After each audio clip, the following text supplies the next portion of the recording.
बिस्मिल्लाहिर्रहमानिर्रहीम। शुरू अल्लाह के नाम से जो रहमान और रहीम है। इक़रा बिस्मि रब्बिकल्लज़ी खलक़। पढ़ो ए नबी अपने रब के नाम के साथ जिसने पैदा किया। खलक़ल इंसान मिन अलक़। जमे हुए खून के एक लोथड़े से इंसान की तख्लीक की। इक़रा व रब्बुकल अकरम। पढ़ो और तुम्हारा रब बड़ा करीम है। अल्लज़ी अल्लम बिल क़लम। जिसने कलम के जरिए से इल्म सिखाया। अल्लमल इंसान मा लम यअलम।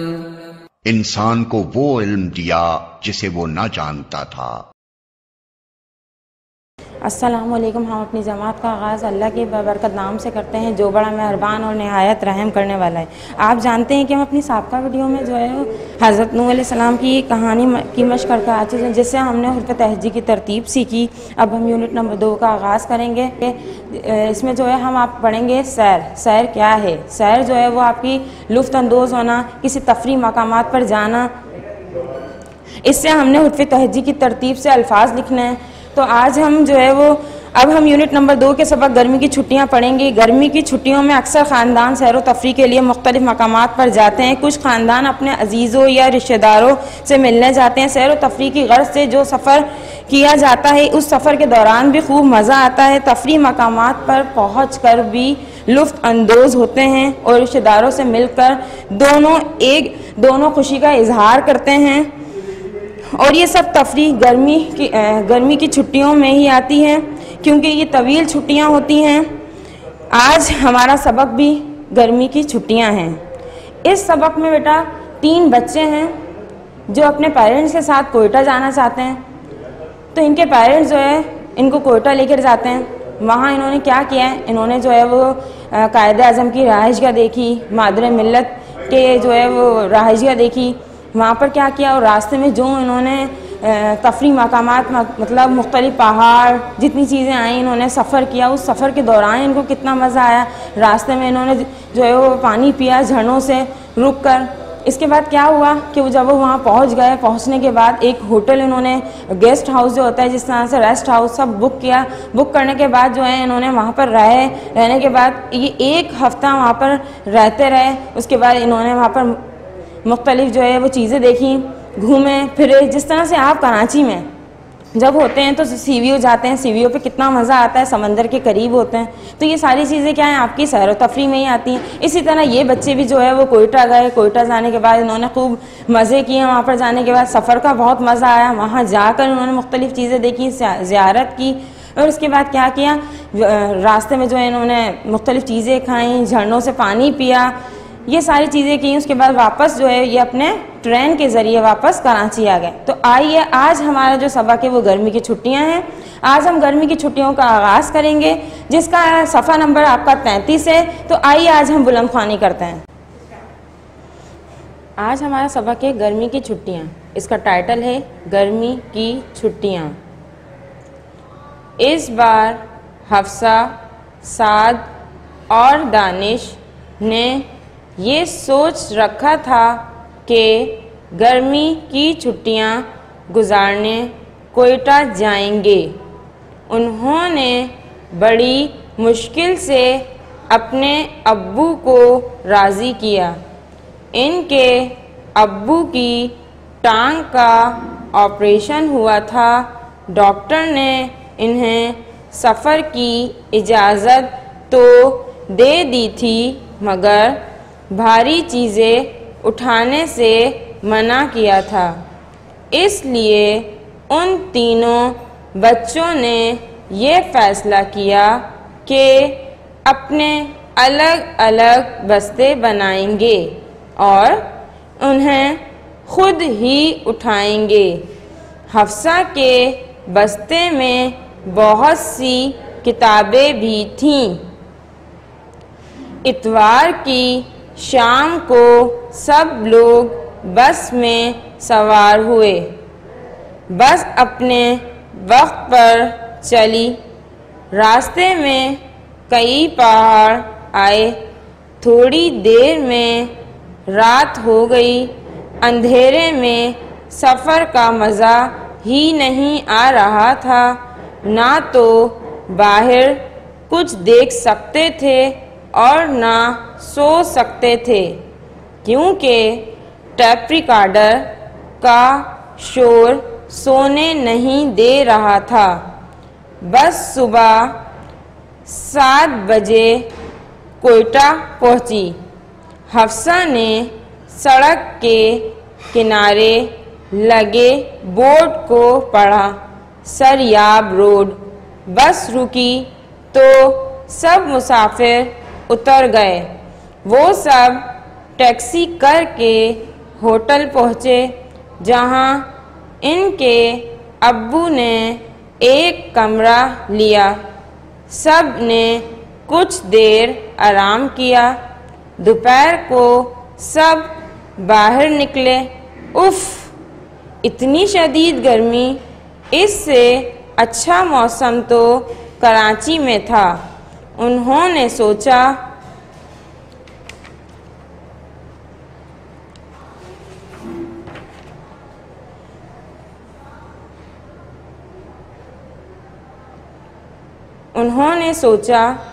अब्बू ने एक आदमी से पूछा, लियाकत बाज़ार कहाँ है?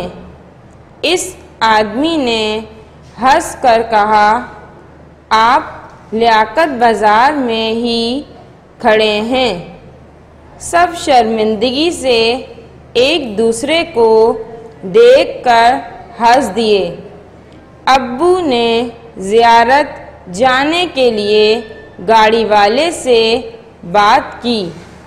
उसने अगले दिन सुबह आने का वादा किया। अगले दिन सब ज़ियारत के लिए रवाना हो गए। गर्मी बहुत थी, इसलिए जगह जगह गाड़ी रोककर झरनों से मुंह हाथ धोए और पानी पिया। रास्ते भर वो आलू बुखारे और सेब के बाग देखकर हैरान भी हुए और खुश भी। 3 घंटे बाद ज़ियारत पहुँचे। ज़ियारत बहुत खूबसूरत था। हर जगह सब्ज़ा ही सब्ज़ा था। दरख्त भी थे और गुलाब के पौधों की बाड़ें भी थी।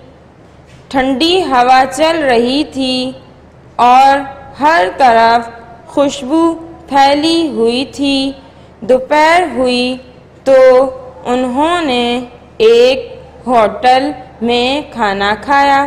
खाने के दौरान ही आसमान पर काले बादल छा गए और गरज चमक के साथ बारिश शुरू हो गई। वो सब बहुत खुश हुए। खाने के बाद साद और दानिश क्रिकेट खेलने चले गए। हफ्सा अपनी अम्मी के साथ टहलने लगी। कुछ और बच्चे भी उनके साथ खेलने आ गए। वो लोग बलोची ज़बान बोल रहे थे।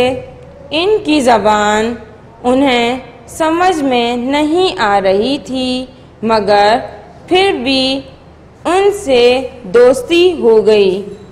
शाम को सब कायदे आज़म की रहाइशगाह देखने गए।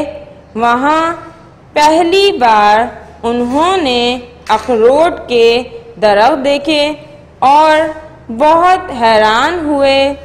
वहाँ के मुलाजिम ने कायदे आज़म की वो ख्वाबगाह खोल कर दिखाई जहाँ उन्होंने बीमारी के दिन गुजारे थे।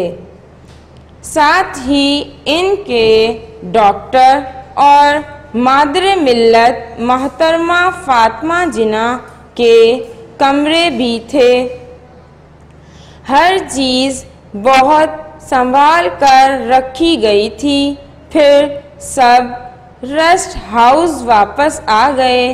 रात को सब ने बिस्तर में बैठकर खुश्क मेवे खाए। दूसरे दिन भी घूमने गए। 4 दिन बाद ट्रेन के ज़रिए कराची वापस आए। ट्रेन का सफ़र बस से बहुत बेहतर था। रास्ते में बहुत सारी सुरंगें आईं जिन्हें वो गिनते रहे। कराची पहुंचकर उन्होंने सब घर वालों को सफ़र का हाल सुनाया और साथ ही चेरी और खुश्क मेवे भी दिए। बेटा इसी तरह आप भी बुलंद ख़्वानी करेंगे घर में, और अगर नहीं आए तो आप हिज्जे करके भी कर सकते हैं। आप घर में बैठ कर इसे टाइटल पेज बनाएंगे। टाइटल पेज के बाद आप अल्फाज मायने की तरफ आएंगे। आपके पास स्कूल से कंटेंट दिया गया है। हलशुदा मवाद में आपके पास सफ़ा नंबर 17 पर है अल्फाज के मायने। तो अल्फाज के मायने आप टाइटल पेज बनाने के बाद आप अल्फाज के मायने करेंगे। अल्फाज के मायने हैं, हमारे पास अल्फाज के मायने हैं। आपको जो है स्कूल की तरफ से जो कंटेंट मुहैया किया गया है इसमें भी है, यहाँ पर ये देखें, और आपकी किताब पर भी हैं। झरनों आबशारों, झरनों आबशारों, बाड़ें कतारें, बाड़ें कतारें, मादरे मिल्लत कौम की माँ, मादरे मिल्लत कौम की माँ, सुरंगे ज़मीन दोज रास्ते, जो ज़मीन के अंदर से रास्ते होते हैं ये ज़मीन दोज रास्ते, सुरंगे ज़मीन दोज रास्ते। अब आएंगे हम दुरुस्त जवाब के दायरे को पेंसिल से भरिए और खाली जगह में लिखिए। हफ्सा के बस्ते में बहुत सी डेश भी थीं, चूड़ियाँ, किताबें, गाड़ियाँ, मिठाइयाँ। तो क्या लिख देंगे आप यहाँ पर? हफ्सा के बस्ते में बहुत सी किताबें भी थीं। बस सुबह 1:30 बजे कोयटा पहुंची। तो बेटा कब पहुंची थी? 7, 8, 7:15, 7:30। तो कब पहुंची थी? यहाँ है 7। 4 दिन के बाद देश के जरिए कराची वापस आए। किसके जरिए आए थे? ट्रेन, कोच, गाड़ी, हवाई जहाज। तो यहाँ क्या आ जाएगा? ट्रेन। कायदे आज़म ने बीमारी के आखिरी दिन देश में गुजारे। कराची, ज़ियारत, मुल्तान, पेशावर। तो क्या लिख देंगे यहाँ पर? ज़ियारत, ज़ियारत में गुजारे। अब है बेटा हमारे पास हुर्फ़ तहज्जी की तरतीब। तो ये है, देखें सवाल नंबर 2 है आपके पास। मुंदरजा झैल शहरों और कुछ मुल्कों के नाम अल्फ़बाई, मतलब अल्फ़ाबेटिकल ऑर्डर, अल्फ़बाई तरतीब से दी गई जगह में खुश खत लिखिए।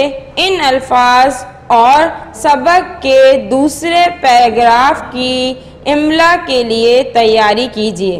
तो देखिए हमारे पास लाहौर है, हैदराबाद है, मुल्तान है, रावलपिंडी, इस्लामाबाद, पेशावर। तो ये हमारे क्या हैं? ये हैं शहरों के नाम। हमें इसमें क्या करना है? हुर्फ़ तहज्जी की तरतीब देनी है। तो हुर्फ़ तहज्जी की तरतीब पहले भी हम बता चुके हैं पिछली वीडियोस में अपनी, कि हुर्फ़ तहज्जी की तरतीब क्या होती है। अलिफ से लेकर ये तक हुर्फ़ तहज्जी की तरतीब होती है। तो यहाँ पर हमारे पास क्या है? पहला ये देखें, सर्च करेंगे पहले हम इसको। यहाँ क्या आ रहा है? अलिफ। तो पहले हम लिखेंगे इस्लामाबाद। इसके बाद देखें बे आना चाहिए, बे है इसमें, देखें नहीं, बे भी नहीं है। देखें पे है, पेशावर। तो यहाँ क्या लिख देंगे? पेशावर।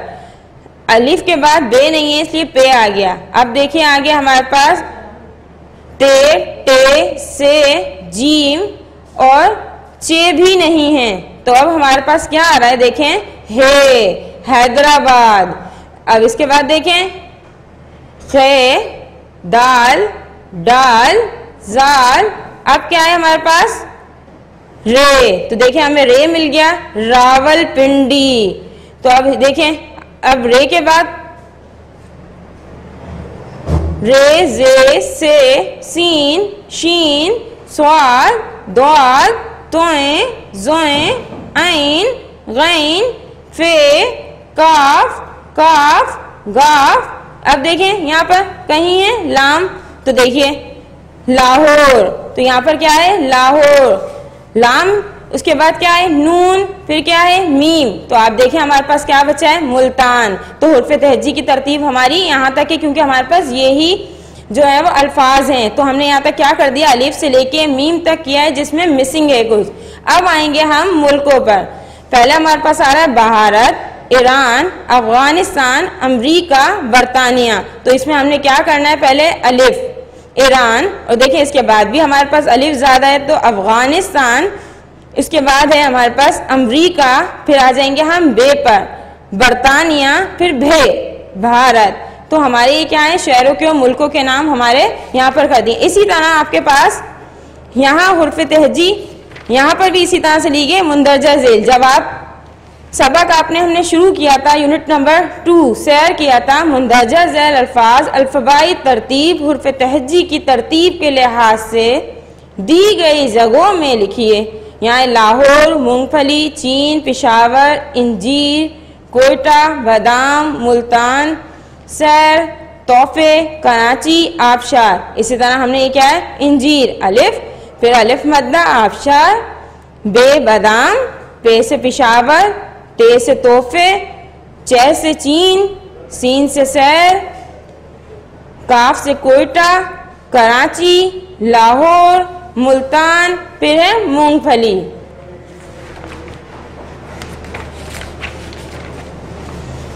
आइए अब हम जो है सवाल जवाब की मशक कर लेते हैं।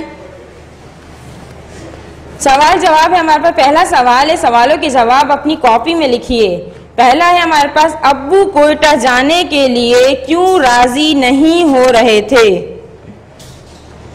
तो देखिए यहाँ पर अब्बू की टांग का ऑपरेशन हुआ था इसलिए राजी नहीं हो रहे थे। दूसरा है, सड़क के किनारे लगे बोर्ड पर क्या लिखा था। जवाब, सड़क के किनारे लगे बोर्ड पर सरियाब रोड लिखा था। तीसरा है, ज़ियारत की अहम जगह कौन सी है। जवाब, ज़ियारत की अहम जगह कायदे आज़म की रहाइशगाह है। इसके बाद हम चौथे पर आते हैं। हमने यहाँ पर 3 सवाल करने बेटा, 1, 2 और ये 3। अब इसके बाद है हमारे पास जुमले। आप जुमले खुद भी बना सकते हैं और आपको स्कूल से कंटेंट मुहैया किया गया, आप इससे भी बना सकते हैं। तो देखिए सवाल नंबर 5, अल्फाज को जुमलों में इस्तेमाल कीजिए। छुट्टियाँ, यहाँ जुमला बना हुआ, हम छुट्टियाँ गुजारने लाहौर गए थे। फिर सफ़र, मुझे रेलगाड़ी का सफ़र करना बहुत अच्छा लगता है। मना, बाग में फूल तोड़ना मना है। फजर, मैं फजर की नमाज पढ़ता या पढ़ती हूँ। इसके बाद है कायदे आज़म, कायदे आज़म हमारे मुल्क के बानी हैं। संभाल, मैं अपनी किताबें संभाल कर रखता या रखती हूँ। क्रिकेट, मेरा पसंदीदा खेल क्रिकेट है। इसी तरह ये आपको दिया गया है आपके जुमले, तो आप खुद भी बना सकते हैं। अब हम आएंगे अपने कवायद। आइए कवायद की तारीफ देखते हैं। हम अपनी साबका वीडियो में कवायद पढ़कर आ चुके हैं, हम दोबारा अब इसका अहादा कर लेते हैं। कवायद की तारीफ, हर जबान की दुरुस्तगी और इसकी खूबसूरती बरकरार रखने के लिए उसूल और कवानीन होते हैं और इन कवानीन पर अमल करना ज़रूरी होता है। इसी तरह उर्दू ज़बान में कुछ उसूल हैं जिन्हें कवायद या ग्रामर कहा जाता है। इनके जानने से उर्दू ज़बान को ठीक तरीके से बोला और समझा जा सकता है। तो अब ये देखिए, हमने हुर्फ तहज्जी की तरतीब पढ़ ली है। अब हम कवायद पर आए। अब हमें इस्म क्या है बेटा, आप पढ़कर आ चुके हैं, इंग्लिश में भी पढ़ा है आपने। इस्म है नाउन, नाम, किसी भी चीज़ का नाम। इतनी जगह का नाम होता है, आपके इर्द गिर्द इतनी सारी चीजें, सबके कोई ना कोई नाम होते हैं। जैसे हमारे पास ये किताब है तो इसका भी नाम है, किताब है। या आपको कंटेंट है तो इसका भी नाम है, ये डस्टर है तो इसका भी नाम है। तो सब चीजों के क्या होता है, हमारे इर्द गिर्द जो भी चीजें उन सबके नाम होते हैं। तो ये देखिए इस्म, इस्म नाम, किसी चीज, जगह, जानवर या इंसान के नाम को इस्म कहते हैं। मसलन पाकिस्तान, बिल्ली, लड़की, अलमारी वगैरह। मंदरजा झेल तस्वीर को देखकर 6 इस्म लिखिए। आपके पास किताब पर मौजूद है ये तस्वीर, इस तरह की। इसमें आपको क्या करना है, इसको तलाश कर कर आप इसमें लिखेंगे अपनी किताब पर। तो ये देखिए, ये है इस किताब में जो है आपके पास ये चीजें दी गई हैं। यहाँ पर है एक कुर्सी, मेज, ये सब क्या है, ये इस्म है। कुर्सी, मेज, गेंद, गुड़िया, किताब, कलम।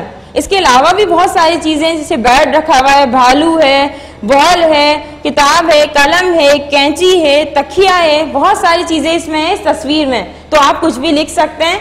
अब लिखेंगे ज़मीर क्या है। बेटा आपने प्रोनाउन पढ़े होंगे इंग्लिश में, ज़मीर क्या है, ऐसे अल्फाज जो इस्म की जगह इस्तेमाल हो वो ज़मीर कहलाते हैं। मसलन वो, ये, उन्हें। जब आप किसी का नाम लेते हैं, अब किसी बच्चे का नाम है अमीर, अमीर ये काम करता है, अमीर ने अपना काम कर लिया, अमीर ने अपना जो है वो होमवर्क कर लिया, अमीर कल स्कूल जाएगा, अमीर। तो हम क्या करते हैं, बार बार जो है वो अमीर नाम नहीं लेते, एक दफा हम नाम यूज करते हैं, उसके बाद वो यूज होता है, वो ये करता है, वो ये करता है। तो ये क्या है, हमारे हम ज़मीर की जगह इसको इस्तेमाल कर रहे हैं। तो ये क्या है, मसलन वो, ये और इन्हें। इसी तरह हमारे पास है शख्सी। शख्सी क्या है, जाती, ये किसी इंसान के लिए इस्तेमाल किया जाता है। मसलन हम, आप और मैं, ये जाती है। ज़मीर शख्सी, किसी इंसान के नाम की जगह जो लफ्ज़ इस्तेमाल किया जाए वो ज़मीर शख्सी कहलाता है। किस तरह, ये देखिए, नीचे दी गई खाली जगहों को पुर कीजिए। अली ने अब्बाजान को बताया बाहर देश के दोस्त खड़े हैं। तो हमें यहाँ क्या करना है, ज़मीर शख्सी का इस्तेमाल करना है। हम आएगा या आप, तो हम यहाँ क्या लिखेंगे, आप। इसके बाद है अम्मी ने मारिया से कहा आज देश समंदर पर पिकनिक मनाने जा रहे हैं। तो इसका इस्तेमाल हमें सही करना है, हम और आपका। आज हम समंदर पर पिकनिक मनाने जा रहे हैं। इसके बाद है उस्ताद ने असलम और असद से पूछा देश दोनों कल स्कूल से क्यों गैर हाजिर थे। तो क्या आएगा, आप दोनों, आपका इस्तेमाल होगा यहाँ पर। अली ने कहा दादा जान देश का बहुत शुक्रिया। तो ये क्या आ गया यहाँ पर, आपका बहुत शुक्रिया। इसके बाद है देश अपनी अम्मी का ख्याल रखते हैं। हम अपनी अम्मी का ख्याल रखते हैं। इसमें आपको चूज करके यहाँ पर लिखना है, हम अपनी अम्मी का ख्याल रखते हैं। इसी तरह से आप एक लाइन लिख लीजिएगा। लाइन लिखकर उसके बाद आप प्रोनाउन यानी कि ज़मीर का इस्तेमाल कीजिएगा और ज़मीर शख्सी के इस तरह से जुमले कुछ बनाकर उसमें इस्तेमाल करेंगे। ज़मीर शख्सी क्या है आपको पता चल जाएगा। आपकी डायरी है, आपने अपनी गर्मी की छुट्टियां कैसी गुजारी हैं। आपको 4 लाइनें उस पर तहरीर करना है, 4 लाइनें लिखेंगे आपने किस तरह से गुजारी हैं। तो उम्मीद है मुझे आपको आज का सबक और मश्की काम सब समझ आ चुका होगा। अगर आपको कोई भी मसला हो इसको समझने में, ज़मीर को समझने में, पूरे चैप्टर को आपको किसी भी चीज़ का मसला हो, तो कोई भी मुश्किल दरपेश आई है, तो आपको क्या करना है, इस वीडियो को बार बार देखिएगा और अगली वीडियो में हम अपने सबक का आगाज़ करेंगे मेरे हमसाए। जब तक के लिए मुझे इजाज़त दीजिए। अल्लाह हाफिज़।